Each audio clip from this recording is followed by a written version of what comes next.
गोपियां कह रही हैं कि इस यमुना को जो अधरामृत प्राप्त होता है ठाकुर जी का, ऐसा अधरामृत किसी को प्राप्त नहीं होता। कैसे? लाल जी गैया चराने जाते हैं और गैया चराते चराते छोटे छोटे बछड़ा बछिया जो लाल जी के छोटे छोटे संग में रहे, वो जाकर के यमुना जी को देखते ही यमुना जी के मुख में, गैया पानी कैसे पीती है, तो यमुना जी में मुख लगा करके और अपनी जीभ निकाल के, ऐसे जीभ नहीं निकालती गैया, उसी में मुख लगा के और होठों से फिर ऐसे पानी पीती। और ठाकुर जी उनको देखते हैं, छोटे छोटे बछड़ा बछियाओं को। वाह, ये बड़ी बढ़िया तरीका है जल पीने का। तो ठाकुर जी भी उन बछड़ा बछियाओं की तरह दोनों हाथ जमीन पर रख के और नीचे झुक करके, जैसे बछड़ा पानी पी रहे हैं वैसे लाल जी भी पानी पीते हैं। और श्री यमुना महारानी आनंदित हो जाती हैं। उस स्वरूप का वर्णन वेणु गीत में करती हैं गोपियां।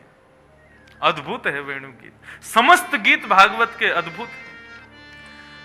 कभी अवसर मिलेगा तो, अभी तो पहली बार मैंने सप्त गीत कहे थे, लेकिन खूब लोगों की जिज्ञासा और मेरे मन का अति भाव है कि इसी वर्ष में जल्दी समय मिले तो मैं पुनः सप्त गीत कहूंगा और विस्तार से कहूंगा।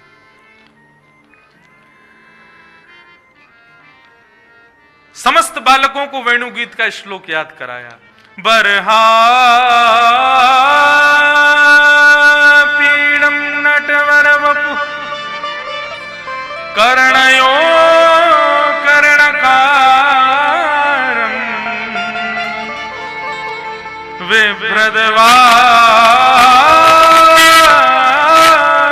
कनक कपिसं वैजयन्तीं च मालां रन्ध्रान् वेणोऽधर सुधया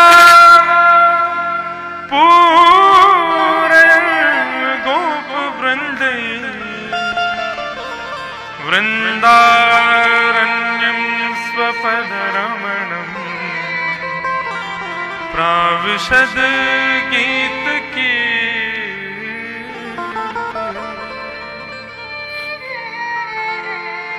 बरहा पीड़म नटवर वपु, मोर मुकुट जिन्होंने धारण किया है। नटों में वर जो श्रेष्ठ है, नट किसे कहते हैं?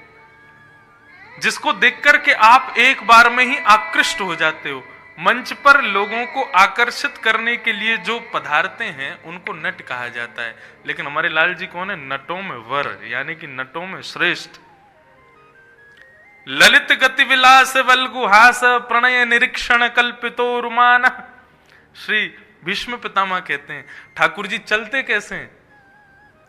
हमारी तरह सीधे सीधे पांव नहीं रखते लाल जी, एक पांव यहां, दूसरा पांव वहां, तीसरा पांव यूं, और ऐसे चलते हैं।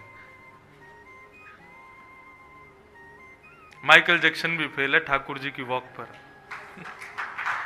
ऐसी स्मूथ चाल चलते हैं और ऐसे लचक मचे। चाल अटपटी सो है भला तेरी।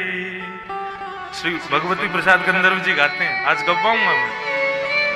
चाल अटपटी सो है भला तेरी, चाल अटपटी सो है भला तेरी। अटपटी चाल है ठाकुर जी की। ये इसका भी भेद वेणु गीत में खुला। ठाकुर जी अटपटी चाल चलते क्यों? बांके बिहारी टेढ़े मेढ़े क्यों खड़े हैं? इसका भी भेद वेणु गीत में खोला। क्यों? बोले गैया जब आगे आगे चलती है तो गायों के खुरों से पृथ्वी में गड्ढे हो जाते हैं, तो उन गड्ढों को देख करके ठाकुर जी का मन बड़ा कष्ट से हो जाता है। ये भूदेवी हमारी पत्नी है, इसमें गड्ढा हो गया, तो उसके लिए मलहम क्या है? ठाकुर जी कह रहे हैं मेरे कोमल चरण ही तेरे लिए मलहम है। तो जहां जहां ठाकुर जी को गैया के खुरों के गड्ढे दिखते हैं, वहां वहां ठाकुर जी अपने चरण रखते हैं, तो देखने वाले को लगता है कि ऐसे टेढ़े मेढ़े चल रहे हैं। लेकिन वास्तव में लाल जी पृथ्वी पर जो गायों के खुरों से गड्ढे हुए हैं, उन गड्ढों को ठाकुर जी सुख प्रदान कर रहे हैं। पृथ्वी को सुख प्रदान करने के लिए चलो। नटवर वपु कर्णयो कर्णकारम। कान दो हैं लेकिन कुंडल एक ही पहना है। और वो कुंडल भी कैसे? लाल जी को कभी कभी हम धराते हैं तो एक फूल केवल कान के ऊपर यहाँ। ये है कर्णयो कर्णकारम। और ठाकुर जी क्या करते हैं, अब ये भी एक नियम है, श्रृंगार आरती में वो फूल यहां होगा, लेकिन राजभोग आरती में वो फूल यहां आएगा। क्यों? ये भी भाव पूज्य नाना जी बताते थे। बोले लाल जी क्या करते हैं, वन में जाकर के एक फूल को अपने कान में लगा लें, सो मधुमंगल श्रीदामा सब ठाकुर जी के हाथ पकड़ के चलते हैं। एक तरफ मधुमंगल, दूसरी तरफ श्रीदामा। जब मधुमंगल वाली तरफ ठाकुर जी माला लगाते हैं, फूल लगाते हैं, तो श्रीदामा के लाला बापे बढ़िया ना लग रहा, या तरफ लगा।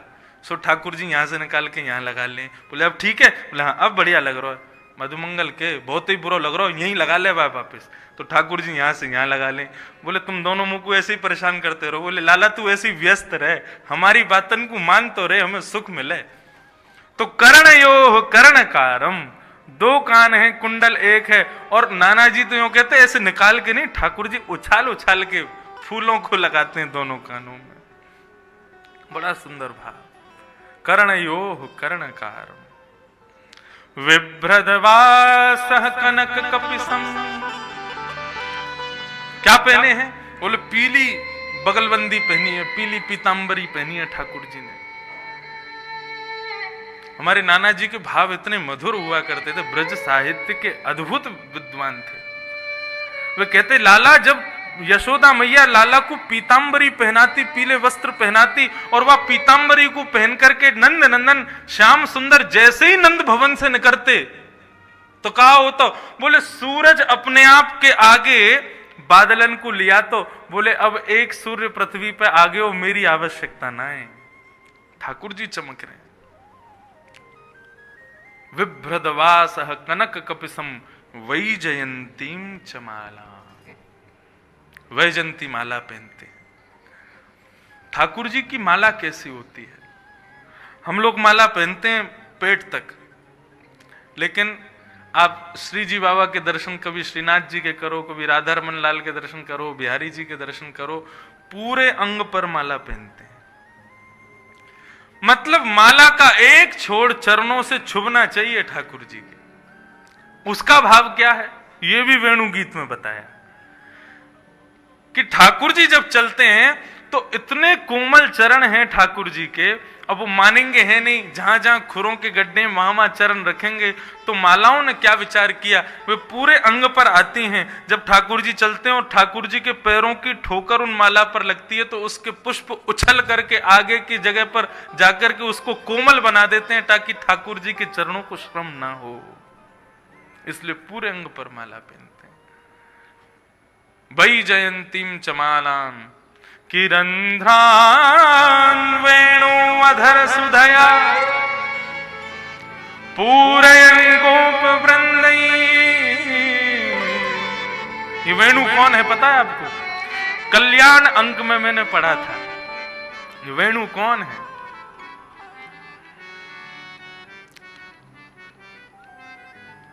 श्री रघुनाथ जी जब रावण का वध करके पुनः वापस लौट के अयोध्या आए, तो उन्होंने भरत जी से पूछा कि हनुमान ने हमारी इतनी सहायता की है कि हम उसके ऋणी हो गए हैं। सावधानी से सुनिएगा, किसी भक्त का भाव है, बहुत सुंदर भाव है। हनुमान जी की हमने इतनी सहायता करी है कि हम उनके ऋणी हो गए हैं। उनके ऋण को हम कैसे चुकावें, हमको समझ नहीं आ रहा, आप ही कोई उपाय बताओ। भरत जी महाराज बोले, 14 वर्ष तक आप वन में थे, तो हमारे प्रत्येक प्रश्न का उत्तर आपकी चरण पादुकाओं ने दिया। हमारे लिए प्रथम पूज्य आपके चरणार विंदों की पादुका हैं। तो हे रघुनाथ जी, आपके संशय को भी पादुका ही दूर करेंगी, आप जाकर के उनसे आज्ञा लो। तो श्री रघुनाथ जी अपनी चरण पादुका जो 14 वर्ष तक अयोध्या की राज्य गद्दी पर विराजी थी, उनसे रघुनाथ जी पूछते हैं। हमारे प्रिय प्रेमी भक्त श्री हनुमान जी ने बड़ी सेवा की है हमारी। उनके ऋण से हम कैसे उऋण हों, हमें बताओ। क्योंकि वैसे कुछ करूंगा तो हनुमान कुछ करने नहीं देंगे मुझे। मैं चाहता हूं कि मैं अज्ञात रूप से कुछ कर दूं और मेरे ऋण जो मेरे ऊपर उनके प्रेम का चढ़ा है वो पूर्ण हो जाए। तब चरण पादुकाओं ने प्रत्युत्तर दिया, महाराज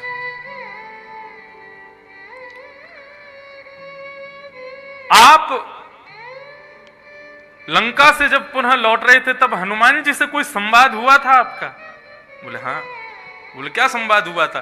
बोले हनुमान जी महाराज मुझसे निवेदन कर रहे थे कि दंडकारण्य वन के संतों को आप दर्शन देने चलो। तो बोले आपने क्या कहा? बोले मैंने कहा कि भाई 14 वर्ष पूर्ण हो गए, यदि अब दंडकारण्य वन जाएंगे वहां हजारों संतों से मिलने में समय व्यतीत करेंगे तो भरत जी वहां प्राण त्याग देंगे, इसलिए हम उन संतों से मिलकर के नहीं आए। तो पादुका कहती हैं, बोले श्री हनुमान जी ने उनको वचन दिया है उन सब संतों को कि वे आपको उनके मध्य लेके जाएंगे। हनुमान जी तभी से चिंता में है कि उन संतों को मैं क्या कहूं जिनको मैं वचन दे के आया हूं। रघुनाथ जी बोले तो फिर अब क्या होगा? बोले प्रभु अब वही सब संत अपनी तपस्या के बल से ब्रजमंडल की गोपांगनाएं बन के प्रकट होंगे, आप उसी ब्रजमंडल में श्री कृष्ण के रूप में प्रकट होंगे और उन संतों को दिए वचनों को पूर्ण करने के लिए आपकी वेणु के रूप में श्री हनुमान जी प्रकट होंगे। और जब आप अपने अधरों पर हनुमान जी को लिटा करके जब अपने हृदय के भाव से अपने कोमल उंगलियों से जब अपने प्राणों को पिरोगे, तब हनुमान जी स्वर के माध्यम से शब्द लेकर के जाएंगे और प्रत्येक घर की गोपांगना को आपकी रास लीला की भूमिका में लाएंगे। ये लीला पूरी होगी।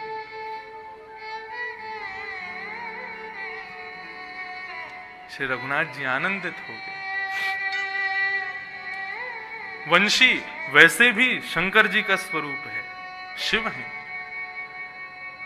और वही शिव के अवतार श्री हनुमान जी। कल्याण अंक में मैंने पढ़ा था, इतना आनंद आया पढ़ करके, ऐसा भाव कि रंध्रान वेणुमधर सुधया। ठाकुर जी ने हनुमान जी को इसी कलिकाल में वेणु बनाकर के ऋण से उऋण करने के लिए मानो अपनी कोमल उंगलियों से उनके चरणों को दबा रहे हैं, अपने होठ रूपी तकिए पर मानो उनको सुला रहे हैं, अपने अधरामृत रूपी सुख से मानो उनको आनंदित कर रहे हैं, अपने नाक पर लगे हुए एक मोती से मानो हनुमान जी के ऊपर छत्र लेकर के खड़े हैं, अपने आंखों के पलकों से मानो हनुमान जी को हवा कर रहे हैं। इस प्रकार 11 वर्ष 56 दिन तक ठाकुर जी ने वेणु बजा करके हनुमान जी के ऋण से खुद को उऋण किया। रंध्रान वेणु वधर सुधया पूरयन गोप वृंदई वृंदारण्यम स्वपद रमणम प्राविशद गीत कीर्ति। अब ये जो मैं श्लोक बोल रहा हूं, इसका भाव निर्गुण निराकार ब्रह्म का स्मरण कर रहे श्री सुखदेव जी महाराज के कर्ण रंध्रों में जैसे ये श्लोक पहुंचा है, मोर मुकुट धारण किए तिरछी चाल चल रहे ठाकुर जी वेणु का नाद कर रहे, सुंदर अलकावलियों को फैलाए हुए ऐसे ठाकुर जी जब उन सुखदेव जी के हृदय में प्रकट हुए, व्याकुल हो गए सुखदेव जी। ये स्वर कहां से आ रहा है? कौन गा रहा है इस सुंदर श्लोक को? दौड़ करके उन बालकों के पास गए और जाकर के प्रणाम करके बोले, ये इतने सुंदर श्लोक में किसका वर्णन कर रहे हो आप? ये कौन है इतना सुंदर जिसने मेरा चित्त हरण कर लिया है? तब उन समस्त बालकों ने कहा, ये नंद नंदन श्री कृष्ण हैं। बोले इनके बारे में और कुछ बताओ ना मुझे। तब उन बालकों ने कहा, अहो वकीयम स्तन कालकूटम जिघांशयापा ययदप्य साध्वी लेभे गतिम धार त्रुचितां ततोन्यं कंबा दयालुं शरणं व्रजेम।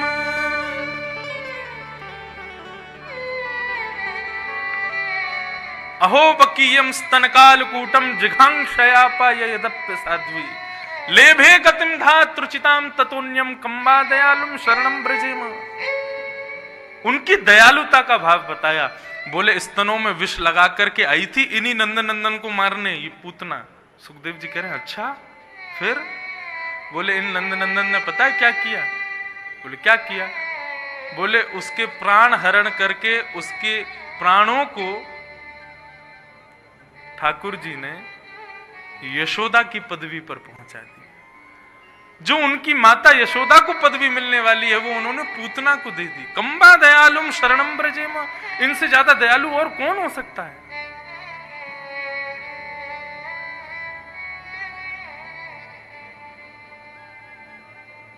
तुमरे बिन हमरा पालनहार है, निर्गुण और नारे, तुमरे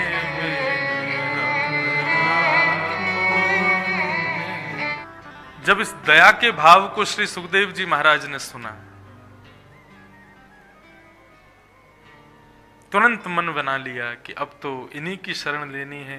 कहां मिलेंगे मुझे ये, कहां से प्राप्ति होगी मुझे इनकी। तब समस्त बालकों ने कहा हमारे गुरुदेव के पास ऐसे 18,000 श्लोक हैं, आप चाहो तो उनसे सुन सकते हैं, शायद वहां से आपको प्राप्त हो जाए, इनके बारे में अधिक जानकारी वहीं मिलेगी। श्री सुखदेव जी महाराज उन बालकों के साथ में सरस्वती नदी के तट पर बद्रिक आश्रम में पधारे। जैसे ही देखा, अरे ये तो मेरे पिता ही हैं। चरणों में प्रणाम किया। बोले पिता की संपत्ति पर तो पुत्र का स्वयं अधिकार है। पुत्र का अधिकार कम है, पात्र का अधिकार है। वेदव्यास जी ने देखा कि मेरा पुत्र पूर्ण पात्रता का अधिकारी है, और तब उन्होंने श्रीमद् भागवत की ये संहिता अपने पुत्र श्री सुखदेव जी को पढ़ाई, सुनाई। और इन्हीं सुखदेव जी महाराज ने श्रीमद् भागवत को संपूर्ण स्मरण करके, उसको स्मृति में विराजमान करके, गंगा के किनारे बैठे हुए एक प्यासे को जाकर के पिलाया। और वो प्यासा कौन है? वो है परीक्षित। ये परीक्षित कौन है? सनकादि ऋषियों ने प्रश्न किया। सौनकादि ऋषियों के इस प्रश्न के उत्तर में सूत जी महाराज कहते हैं कि परीक्षित जी का परिचय देना मैं उचित तो नहीं समझता, इतना कोई विशेष तो नहीं है, लेकिन वक्षे कृष्ण कथोदयम, परीक्षित की कथा से कृष्ण कथा का उदय होगा, इसलिए मैं तुमको ये सुनाता हूं। और महाभारत का प्रसंग कहना प्रारंभ किया। महाभारत का युद्ध हो रहा था, बड़े बड़े वीर वीर गति को प्राप्त हो चुके थे। भीम और दुर्योधन के बीच में युद्ध चल रहा है। सब लोग अपनी आंखें फाड़ करके बैठे, टकटकी लगा के देख रहे हैं अब महाभारत का युद्ध कौन जीतेगा, कौरव या पांडव। भगवान कृष्ण भी अर्जुन के सारथी बनकर के विराज रहे हैं, एक कोने में खड़े हैं। भीम बार बार अपनी प्रचंड गदा का प्रहार करता है, लेकिन दुर्योधन के अंग का स्पर्श करके उसकी गदा खन्न से आवाज करती है, लेकिन दुर्योधन पर उसका कोई असर नहीं पड़ता। सब लोग बड़े चिंतित हो गए, क्या होगा इसका परिणाम। तभी भीम ने भगवान कृष्ण की ओर दृष्टिपात करते हुए देखा, तो भगवान कृष्ण ने इशारे में बताया, इसकी जंघा पर प्रहार करो। और जैसे ही गदा घुमा करके दुर्योधन की जंघा पर प्रहार भीम ने किया, जंघा टूट गई और दुर्योधन नीचे परास्त होकर गिर गया। ये संदेश पता चला तीर्थ यात्रा पर गए हुए बलराम जी को, ताम्र वर्ण हो गया आंखों का। धर्म युद्ध में नाभि से नीचे प्रहार करने का अधिकार किसी को नहीं है, और कृष्ण के रहते हुए भीम ने ऐसा कैसे कर दिया। अपने हल मूसल उठा करके महाभारत युद्ध में प्रवेश कर गए। सब लोग ठाकुर जी के चरणों में गए, बोले इनसे बचाओ हमको कैसे भी। ठाकुर जी दौड़ करके गए और जाकर के बलराम जी के चरणों में प्रणाम किया। ठाकुर जी को चरणों में प्रणाम करते देख बलराम जी का सारा गुस्सा ठंडा। ठाकुर जी को अपने हृदय से लगा करके खूब आनंदित हुए। कन्हैया, ये महाभारत के युद्ध में धर्म विरुद्ध कार्य क्यों हुआ? तुम्हारे रहते हुए दुर्योधन की जंघा पर प्रहार क्यों हुआ जब नाभि से नीचे प्रहार करने का अधिकार नहीं था धर्म युद्ध में? ऐसा क्यों हुआ मुझे बताओ। ठाकुर जी प्रत्युत्तर देते हैं, एक विधर्मी को मारने के लिए आप कह रहे हैं कि धर्म का पालन क्यों नहीं किया गया? ऐसा क्या विधर्म किया है दुर्योधन ने? बोले भरी सभा में हमारी बहन को निर्वस्त्र करना क्या ये धर्म है? और यदि वो धर्म अधर्म था तो उस अधर्म से बचाने के लिए द्रौपदी को आप क्यों नहीं गए वहां पर? आज आप तुरंत प्रकट हो गए हैं यहां पर, उस समय आप कहां थे? महाभारत के युद्ध में चक्रव्यूह बना करके इन्होंने हमारे भांजे को मार दिया, अभिमन्यु का वध कर दिया, उस समय क्यों नहीं आए आप? और आज जब आपके शिष्य दुर्योधन पर प्रहार किया गया है तो आप यहां तुरंत प्रकट हो गए। विधर्मी को मारने के लिए धर्म का पालन करना मैं नहीं समझता ये उचित है। ऐसे विधर्मी को तो विधर्म से ही वध करना चाहिए।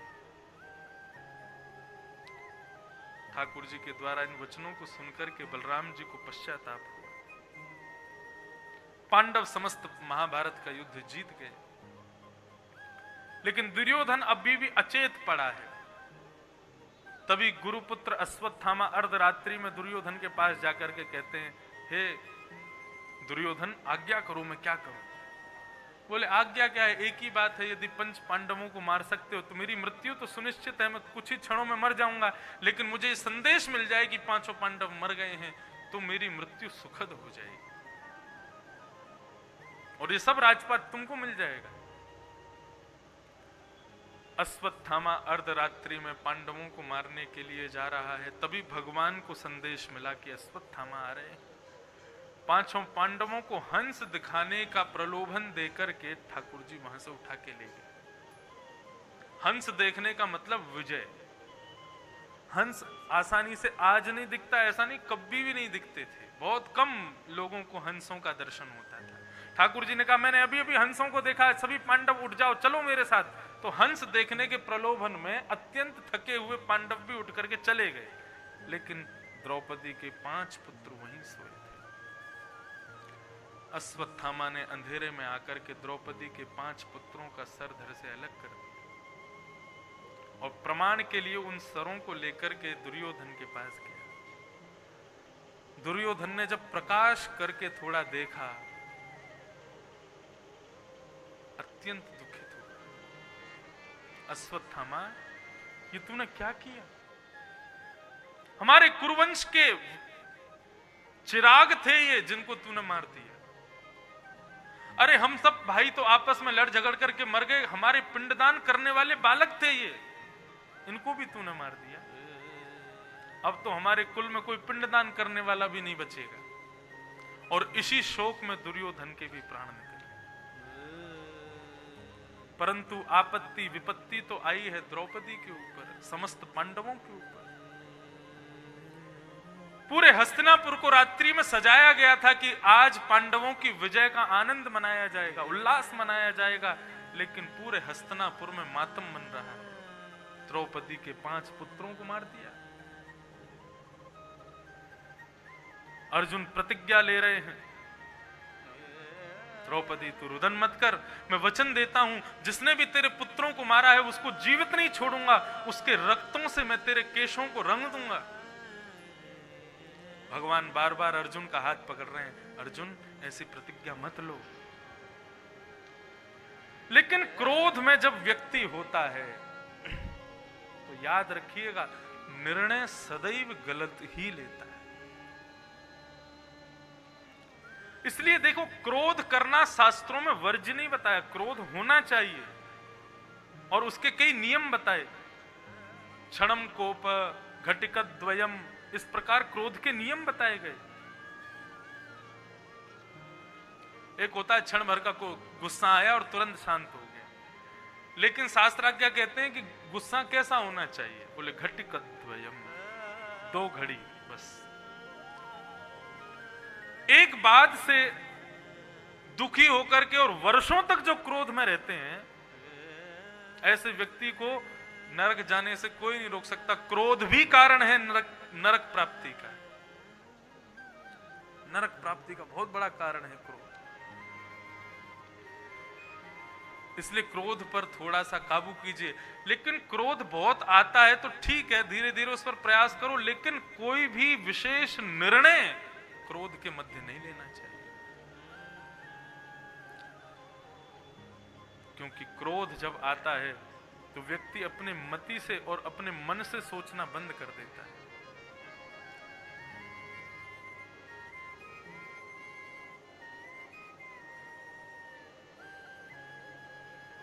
धृतराष्ट्र कहते हैं, जानामि धर्मं न च मे प्रवृत्ति,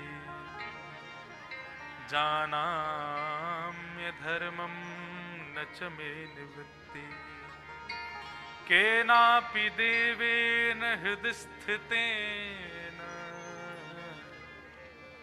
मैं धर्म जानता हूं, क्या धर्म है मुझे पता है। धर्म क्षेत्रे कुरुक्षेत्रे, श्रीमद् भगवद गीता का प्रथम श्लोक कौन गाता है? किससे प्रारंभ होती है भगवद गीता की बात? धृतराष्ट्र से। धृतराष्ट्र जानता है कि कुरुक्षेत्र एक धर्म क्षेत्र है और वहां यदि मेरे पुत्र मारे जाएंगे तो उनको मुक्ति जरूर मिलेगी। ये बात जानता है धृतराष्ट्र। वे कहते हैं, मैं जानता हूं धर्म क्या है, लेकिन मैं क्या करूं, मेरी उसमें प्रवृत्ति नहीं है। और मैं जानता हूं जो भी कुछ मेरे द्वारा हो रहा है सब अधर्म है, लेकिन वो उससे मेरी निवृत्ति नहीं हो रही, मैं उससे निकल नहीं पा रहा। केनापि देवेन हृदय स्थितेन, ना जाने कौन मेरे भीतर बैठ करके मुझसे ये सब करवा रहा है। ये मन ही जब क्रोध के कारण राक्षस बनता है तो यही हमसे सब अधर्म करवाता है। इसलिए क्रोध में कभी निर्णय नहीं लेना चाहिए, सदैव इसका ध्यान रखिए। क्रोध आवे तो एकांत में बैठ करके रो लो, खुद को पीट लो, मार लो, लेकिन कोई निर्णय कभी मत लेना, क्योंकि वो निर्णय स्वयं को भी कष्ट देता है, संपूर्ण परिवार को भी कष्ट देता है, संपूर्ण समाज को भी कष्ट देता है, और उसके बाद ग्लानि होती है वो अलग कि मैंने ऐसा क्यों किया, ऐसा नहीं करना चाहिए था। इसलिए क्रोध करो, लेकिन क्रोध में कोई निर्णय मत लो।